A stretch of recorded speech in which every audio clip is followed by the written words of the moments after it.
One More Try is a freaking crazy, wild masterpiece, especially when it comes to sound quality. This is not just a good George Michael ballad, this is hi-fi heaven. This is a nice test track for any hi-fi system. So, this video is about 14 things that you need to know about the sound of this recording. Number 1. This recording is a freaking masterpiece. Number 2. Yeah, this recording is a masterpiece. Number 3. In case you didn't hear me, well, yeah, this recording is a freaking masterpiece. This is one of those recordings that sounds good on anything, even your phone. But on a real hi-fi system and in a big room with big speakers, right in the very first 5 or 10 seconds of this song, you just know that something huge is coming, something big, powerful, majestic. The size of the sound is just impossible to ignore.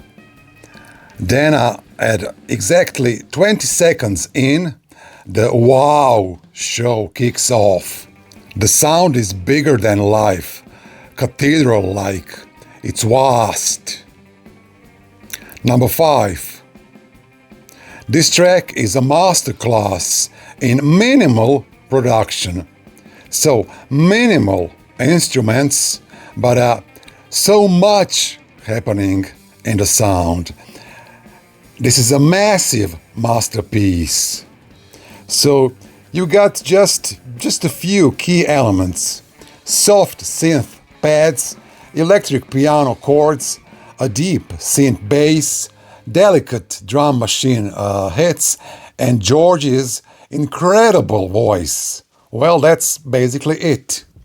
I guess in this case, less is more. So the recording feels minimalistic, yet it sounds freaking huge and powerful. The sounds, the notes, don't just end. They have an endless decay, like they're floating in time. So imagine this. Space is treated like an instrument itself. I mean, there's so much air and room in the mix. Number 6, the kick pedal bass drum. Well, in my case, in my room with my speakers, if I have any papers or even a plastic bag nearby in my room, I see the moving with the amount of bass this song delivers. The paper is moving, the plastic bag is moving with the amount of bass that this song delivers through the kick pedal. The bass pedal is powerful, deep and clean, no mud, no boominess, just a really deep punch. So that bass foot, the dynamics, it goes so deep. You feel like the bass drum is right there in the room with you. Fun fact, that's not really a real kick drum played by a real drummer. It's actually a drum machine, but so what? It still sounds amazing. Number 7. The snare. The hit on the snare drum sounds clean. You can clearly hear the snare wires buzzing underneath. This snare is anything but dry or dull. It's full of air, breath, sustain, decay. The snare is not dumped or muted. Those wires under the drum are loose enough to ring out with plenty of space and life. Again, fun fact, no, the snare drum on One More Try is not real either. It's from a drum machine as well. But honestly, does it really matter? Number 8. Even though the sound is full of mist, I mean all that air and space, there's no muddiness or fuzziness at all. You can hear the cymbal hits clearly the entire time. It's crisp and defined. Again, fun fact, the cymbals in One More Try are not real either. They're drum machine samples, okay? Who cares? Number 9. So, there's a lot of mist and air in the sound, a lot. But the sound in general is not muddy. Neither the powerful bass guitar nor the kick drum pedal clutter the mid frequencies. They don't mask, warm up, or blur the sound at all. This recording is not warm, it's not bright or sharp. It's just open and clear. So the sound in general is clean, detailed, transparent. You could say it's somehow a bit foggy because of that massive amount of air and space in the mix, but actually it's actually not muddy or unclear. So overall, this recording is pure, open. It's not dark, warm, muffled, harsh, or bright. If anything, we might say it sounds just a little bit smooth, because of all that air and mist, but it stays clean and clear all the way. The bass guitar here, is huge, deep, juicy, impressive. That bass guitar, volume, punch, it's deep, the dynamics. And even though the bass guitar is massive, it never muddies up the mids or colors the sound. The bass guitar here is full and rich and deep. Fun fact again, that's not really a bass guitar. Number 11. And George? Hey, George, he is right here. He's singing just for you. You can reach out and touch him. That's how real and physically present his voice feels. The size of his voice is bloody incredible. George is right there in your room, singing just for you, right there in front of you. Damn, you can feel him. Number 12. The sound here is bigger than a house. How big that massive sound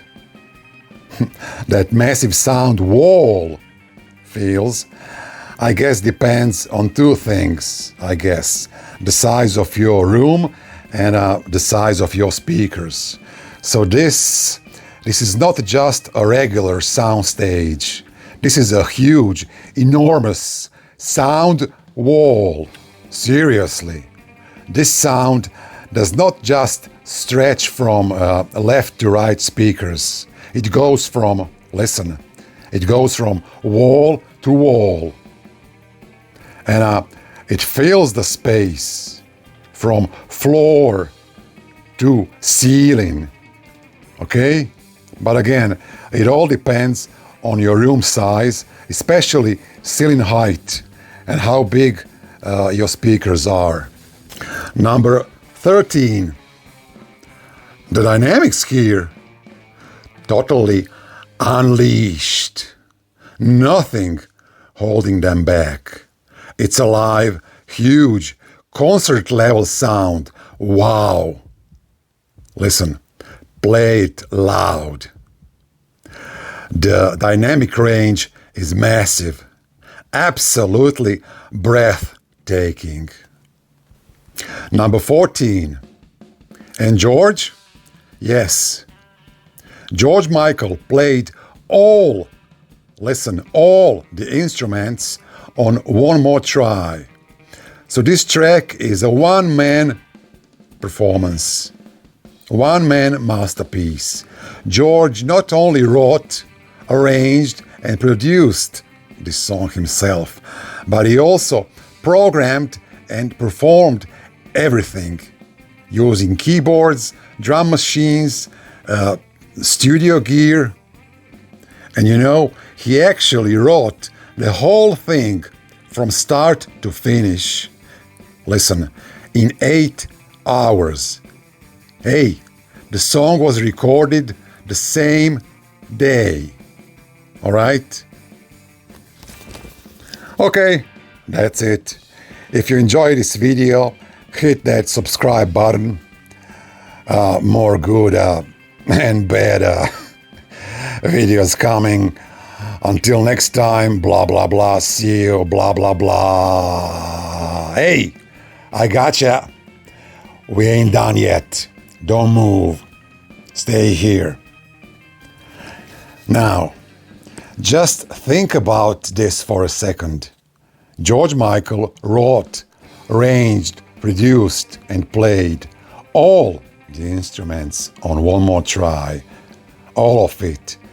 And guess what? Again, in a single day. Again, One More Try, entirely written, produced, and performed by George in one day. Every single part done by him. I mean, what kind of musical genius does that take? To me, in my opinion, George is one of the greatest musical talents of the last century. Because, you know, there were so many incredible pop and rock stars in the last century. For example, Elvis. Elvis was and still is the king of rock and roll. But I don't think he ever actually wrote a single song, okay? Also in the 1950s, Buddy Holly was big. He was a true prodigy. He wrote like 50 or 60 songs before tragically dying at just 22. Just 22, man. Who knows what he could have created if he had lived longer. He had a huge influence on the Beatles, Bob Dylan, the Rolling Stones, the Beach Boys, Bruce Springsteen, and so on. Michael Jackson, the king of pop, he wasn't just a performer. He wrote, arranged, and produced many of his own tracks with this insane ear for detail and innovation. Brian Wilson, now he was a musical genius. And yeah, he just passed away recently. Rest in peace, Brian. Then Quincy Jones.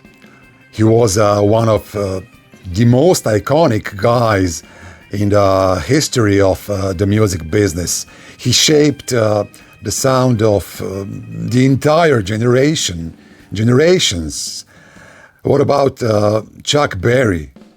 Chuck Berry, his legacy is so big. You know, just ask the Rolling Stones what they think of Chuck Berry, how much he influenced them. David Bowie, that man was a force of nature, influential not just in music but fashion, art, culture, and so on. And Jimi Hendrix, he was a beast. So honestly, it's impossible to name them all. But I'm not talking about that. I'm not talking about who sold the most albums, who was the most famous, who sold the most records, who filled stadiums on world tours, or who had the most number one hits. I'm not talking about who was the biggest icon in pop culture. I am talking about the kind of artist that was the greatest musical talent, a complete picture, a complete package, the one that could do it all. I'm talking about how many instruments someone could play, their skills in arranging, producing, writing lyrics, composing music, the vocal control, the ability to build entire songs from scratch. So that's a completely different level of talent. That kind of all around musical talent is rare. These are rare musical minds. And in my opinion, they, crème de la crème, those that stand out from the entire past century are, not necessarily in this order, Paul McCartney, Stevie Wonder, George Michael, and Prince. Them four. So to me, those are perhaps the four greatest musical giants, each of them capable of doing it all. The greatest artists of the last century, them four guys, you know. And George Michael was absolutely one of them, one of the greatest all-around musical talents of the last century. George Michael, he was a super talent, a rare kind of artist who could do it all. Now, honestly, my mind tells me that George Michael maybe does not quite belong in this elite group. So Stevie Wonder, Prince, George Michael, and Paul McCartney. But my heart says he absolutely does. And if I had to choose just one, listen, the single greatest musical genius, the single of the past century, no doubt, without even thinking too hard, I would say Prince. Prince, no one else was like him. The man played like 20 or 25 or 100 instruments, produced his own records, arranged everything, wrote music for himself and for others. He was a league of his own. So to me, Prince was the greatest musical talent of the last century, no question. Prince was the best overall artist that lived on this planet in the past century. Okay, now really that's it. If you enjoyed this video, hit that subscribe button. More good and bad videos coming. Until next time, blah blah blah, see you, blah blah blah.